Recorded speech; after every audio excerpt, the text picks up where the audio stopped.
nós estávamos começando a ver os detalhes do processo de sobreposição. Então, vocês vejam, o entendimento do porquê que o processo de sobreposição funciona é aquele caso que nós fizemos lá atrás. Onde? Aqui. Isso aqui é o que mostra que a soma desses dois termos é igual àquilo que de fato que a gente já tinha deduzido originalmente a partir dos trabalhos virtuais. Certo? Agora, o que nós vamos ver aqui é um processo automatizado, de não ter que escrever isso, abrir, identificar qual é o elemento, etc, etc.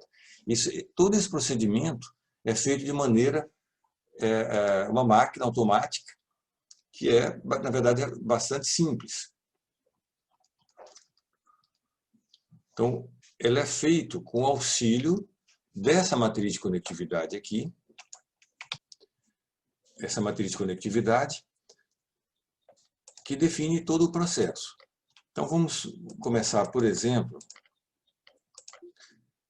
ver o cálculo da matriz de um elemento, nós já vimos que é banal, nesse caso aqui.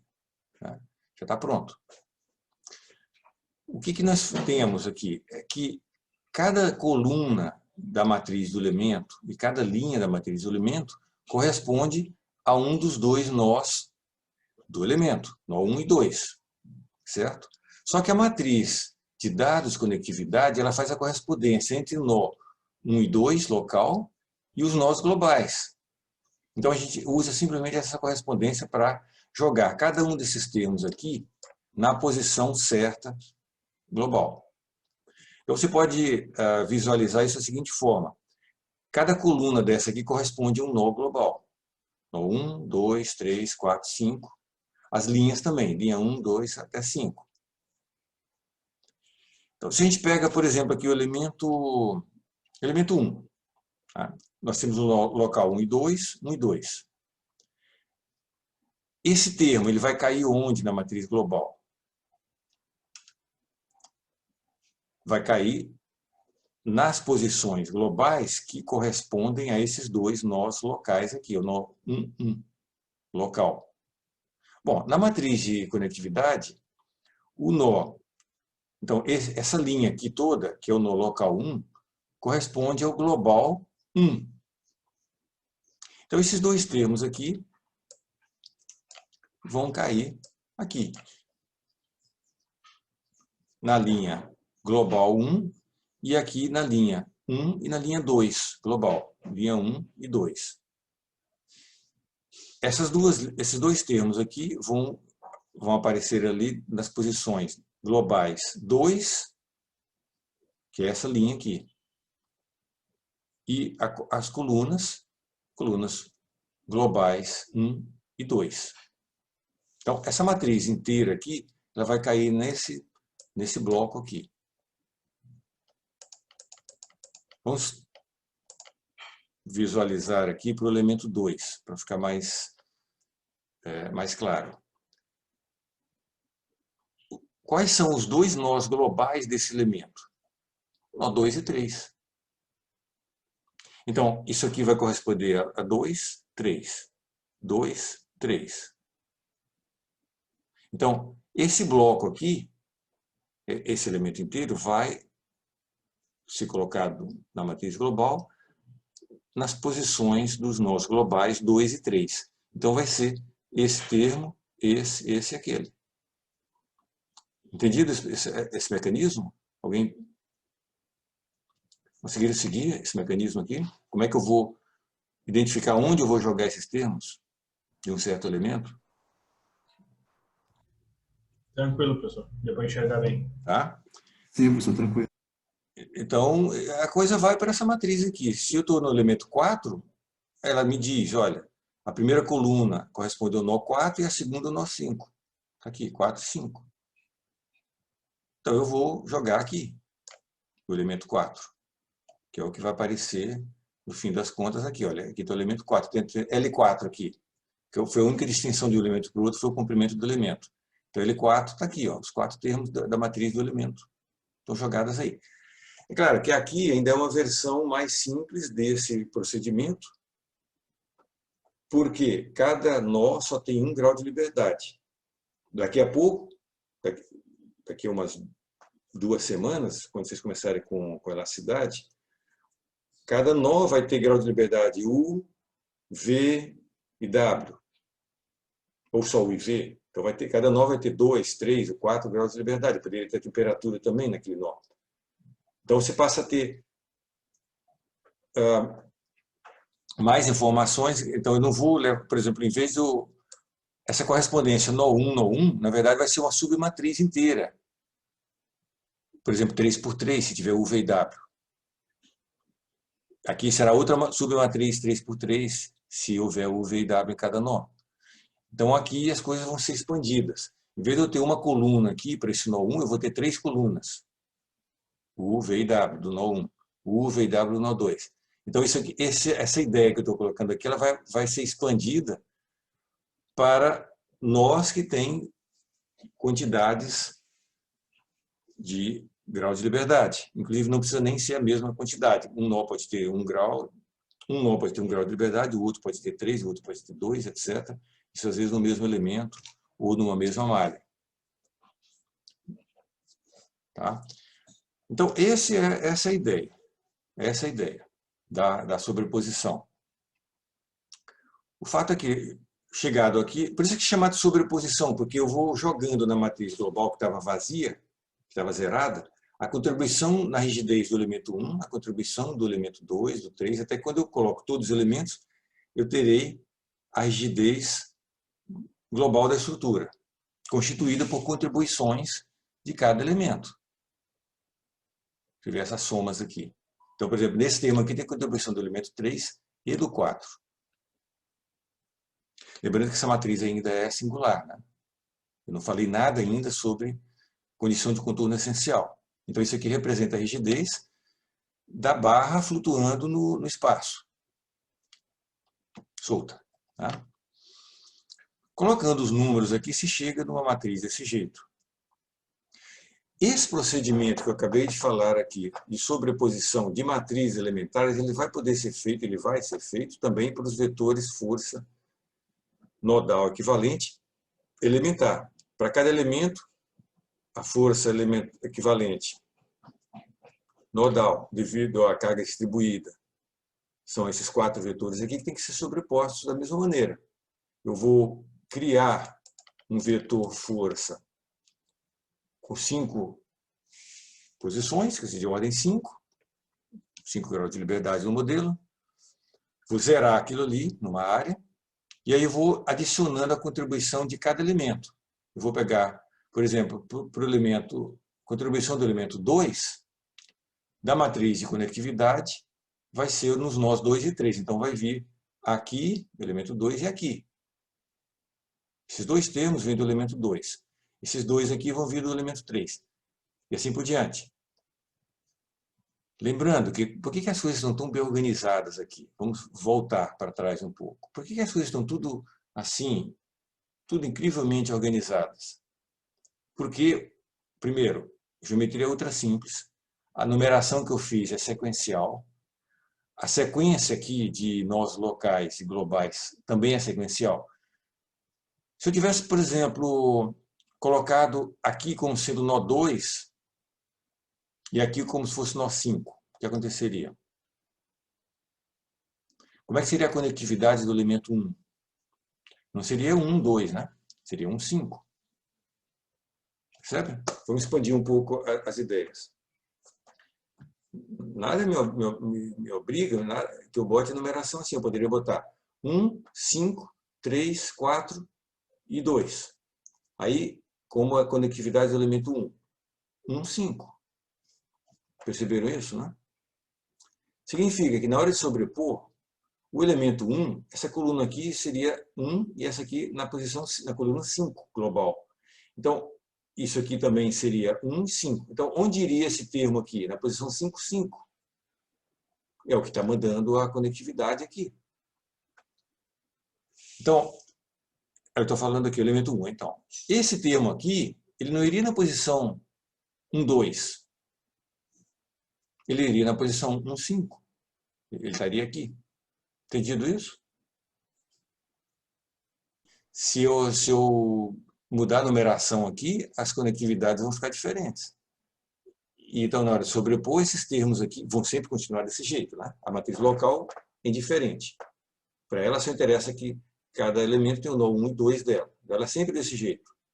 Só que onde eu vou colocar cada termo é que muda. Esse aqui vai cair, não aqui.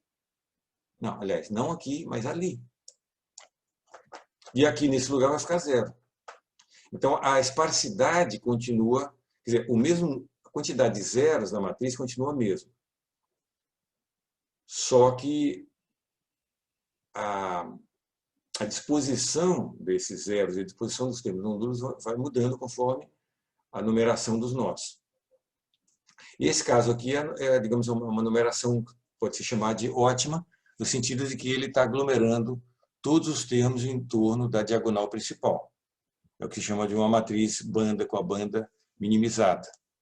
Existem algoritmos que vão pegar uma numeração arbitrária e vão criar uma segunda numeração que vai otimizar alguma coisa da esparsidade. Vai, por exemplo, minimizar a banda, ou vai minimizar o perfil skyline, etc. Alguma coisa assim. Isso é o que é feito em qualquer programa comercial. Internamente, ele não usa a numeração que você jogou ali para ele, porque geralmente é uma numeração bem ruim, porque a geometria geralmente é complicada. Então, só um algoritmo que vai conseguir descobrir qual a melhor sequência de numeração desses nós. Bom, o fato aqui sobre as forças é que a gente sobrepôs, então todos esses termos miúdos aqui são provenientes da força de corpo. Uma vez que eu gerei o vetor associado à força de corpo, aí eu vou me preocupar com as forças concentradas, que aí eu não preciso fazer cálculo algum. Tinha uma força concentrada aqui, F vezes a área, no nó 5. O que se faz? Simplesmente soma na posição correta desse nó aqui no vetor, que é a posição 5. Está aqui, F vezes A. Pronto, já incorporei a força concentrada e é assim que se faz, é uma subrotina específica que realiza unicamente essa operação. Pega da matriz dos dados, que tem para um certo nó, identifica qual o nó, e o valor da força, e daí ele vai descobrir qual é a linha aqui desse vetor e adiciona o termo aqui. Correto? Força concentrada conhecida. Agora, existe um outro segredo, que geralmente você não precisa se preocupar com ele quando você está usando um programa comercial, que as reações. As reações também são forças concentradas e também vão nesse vetor. Apenas que, geralmente, nós nos preocupamos com isso quando você está fazendo isso em aberto, que nem nós estamos fazendo aqui para entender as coisas. Essa reação, como todas elas, nessa etapa ela é desconhecida. Mas a gente não custa nada indicar aqui que existe. Essa reação está colocada aqui. Então vai ficar esse vetor aqui, que pode ser decomposto em duas partes. Um vetor com forças conhecidas e outro vetor com reações que são incógnitas nessa etapa. Então você tem um sistema com essa cara aqui, que representa o equilíbrio da estrutura desvinculada ainda. Claro, se ela estiver desvinculada, essa reação nesse momento é nula. Mas nós vamos para a próxima etapa. Essa etapa aqui, que nós vamos incorporar, lembra de uma daquelas etapas globais do método que eu tinha colocado? Cálculo das matrizes dos elementos, sobreposição, vetor força. Aí chega numa hora que você vai incorporar condições de contorno essencial no sistema. Então, esse caso aqui, na coordenada x igual a 0, deslocamento nulo. Isso significa o deslocamento nodal, o 1, igual a 0. Eu quero incorporar isso aqui no sistema. Então, vocês lembram? Pelo princípio dos trabalhos virtuais, você tem que ter que o valor nodal da função peso tem que ser nula nesse nó aí. Então, basicamente é como você multiplicar essa primeira equação por zero. Então, você pode enxergar que sobrariam apenas as 4 últimas equações. Então, você vê que automaticamente já sumiu com essa reação aqui. Não quer dizer que ela seja nula. Quer dizer apenas que essa equação foi eliminada do sistema que nós vamos trabalhar. Ao mesmo tempo, esse valor nulo multiplica essa coluna. Então, o resultado dá zero. Então, nós podemos ficar apenas com essa submatriz aqui, que é essa. Que é um sistema reduzido, com 4 incógnitas, com o vetor lado direito completamente conhecido, e que, como essa condição de contorno aqui ela é suficiente para remover movimentos de corpo rígido, todos os movimentos, então essa matriz aqui ela é não singular. Aqui nós poderíamos aplicar várias outras condições essenciais, não só com um grau, com um nó, mas com mais de um nó, né? De qualquer forma, aqui nós terminamos essa parte de imposição de condições de contorno essencial. Você veja que o que aconteceu aqui é o seguinte: você tinha um sistema matricial, aqui você tem um outro sistema que é distinto. Isso aqui é uma matriz, essa aqui é outra. Essa aqui é a matriz modificada através da incorporação das condições essenciais ali. É isso que significa incorporar condições de contorno. Eu pegar uma matriz, transformar em outra. Essa matriz aqui ela incorpora essa restrição aqui. Ela incorporou mais rigidez no sistema, tanto é que ela ficou agora não singular. Se eu agora fosse incorporar também uma outra vinculação no nó 3, eu teria uma outra modificação aqui, geraria uma terceira matriz que representa mais rigidez ainda no sistema. Aqui nós paramos com essa restrição e podemos ir para a etapa seguinte da estrutura geral do método, do programa, que é a etapa de solução do sistema algébrico, desse sistema aqui. Então, você vai entregar para um sistema, uma rotina ou um conjunto de rotinas. Geralmente, isso aqui, em matriz pequena que nem essa, qualquer coisa resolve, né? Você entrega o vetor e a matriz e recebe de volta o vetor solução.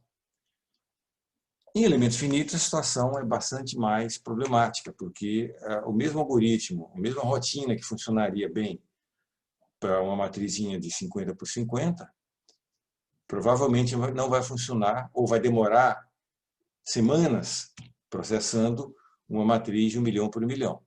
Então, isso aqui geralmente é um conjunto de rotinas altamente sofisticado, certo? Durante muito tempo, tinha empresas especializadas em desenvolver e vender solver para isso. Por exemplo, a ANSYS, durante os primeiros 20 anos, eles não usavam solver desenvolvido por eles mesmos. Eles usavam solver desenvolvido por uma empresa especializada de pesquisa. Tá? Então tá. Juntando o que veio daqui com aquilo que já conhecíamos, que era a condição de contorno, nós temos agora conhecimento do vetor completo de solução. Pronto, terminamos a grande etapa de processamento do programa. Podemos ir para a fase seguinte, que é o pós-processamento.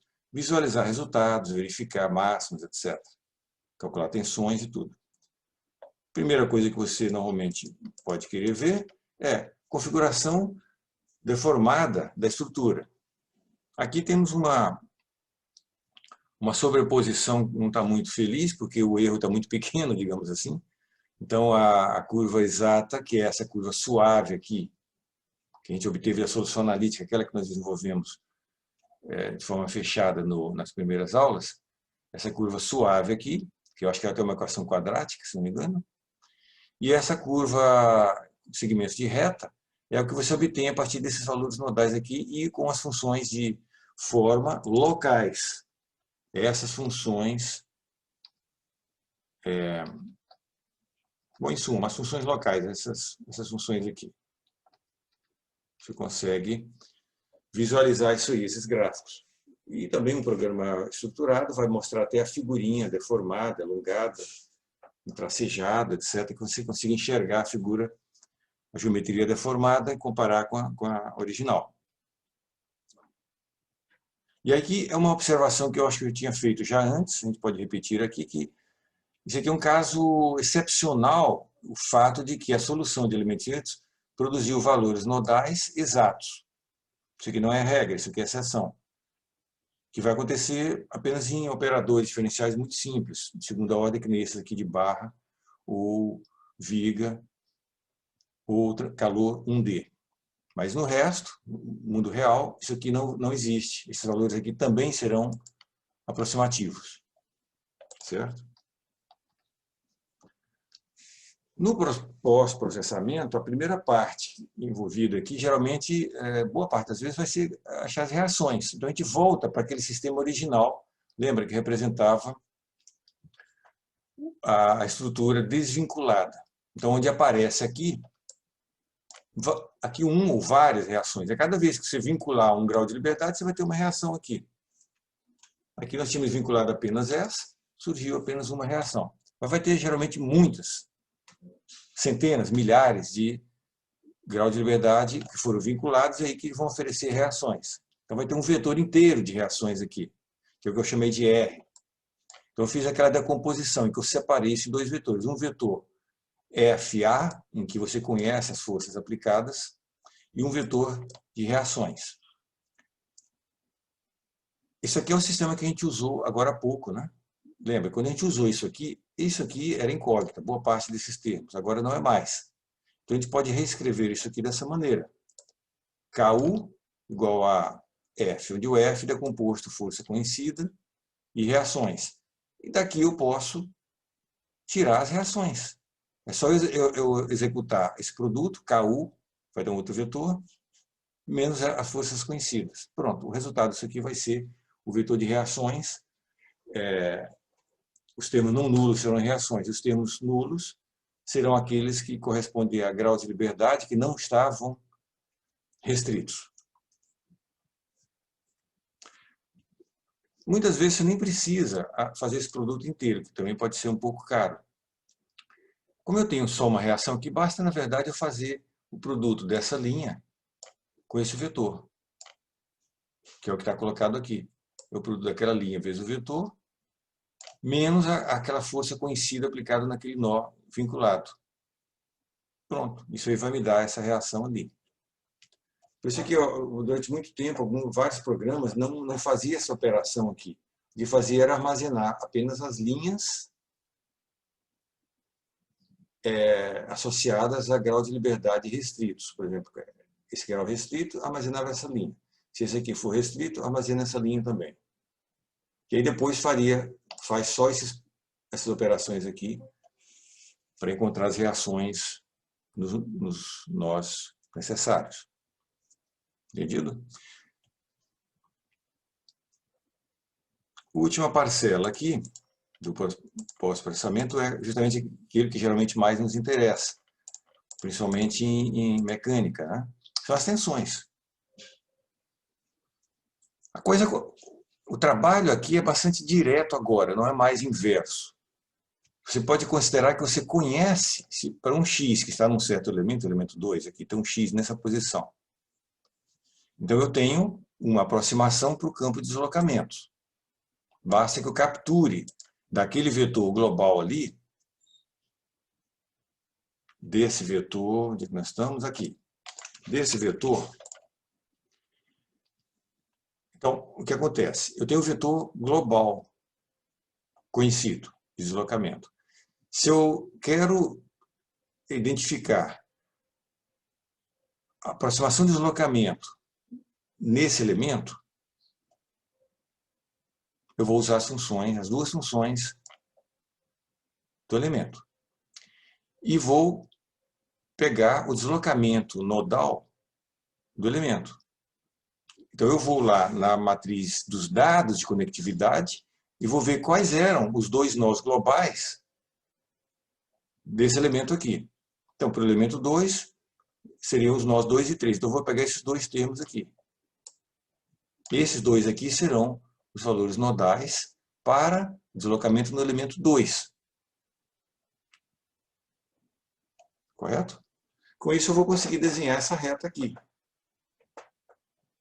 Aí eu vou desenhar essa reta, essa, para cada elemento. Ok, isso é o que vai ser feito para fazer esse gráfico de deslocamento. Mas nós estamos buscando aqui mais coisas, nós queremos chegar em tensão. Então o que se faz? Se eu tenho uma aproximação para deslocamento no elemento, basta derivar em x. Eu teria deformação. Eu derivo ψ1 e ψ2, eu teria aproximação para deformação em qualquer coordenada desse elemento aqui. Essas funções aqui são tão pobres que nós vimos que são constantes, né? É 1 sobre L e 1 sobre L. Mais 1 e menos 1 sobre L. Então, de qualquer forma, é uma constante dentro de cada elemento. Claro, isso aqui é uma reta, isso aqui deu uma constante. É uma característica dessa família de elementos, que são funções lineares. Se tivesse com elementos e funções quadráticas, a derivada, quer dizer, as deformações não seriam constantes, variariam, por exemplo, de uma maneira linear dentro do elemento. De qualquer forma, o que eu vou obter aqui é isso. São esses degraus aqui, um degrau, um patamarzinho para cada elemento. Esses patamares serão a aproximação fornecida por elementos finitos. Se eu quiser as tensões, é só usar a lei de Hooke. O que vai dar também patamares, coisas constantes aqui de estimativa de tensão, que será a minha aproximação, o resultado aproximativo que eu tenho. Correto? Claro, essa reta preta eu não terei numa situação realista. Essa reta preta aqui é a solução exata. Isso aqui você não vai ter.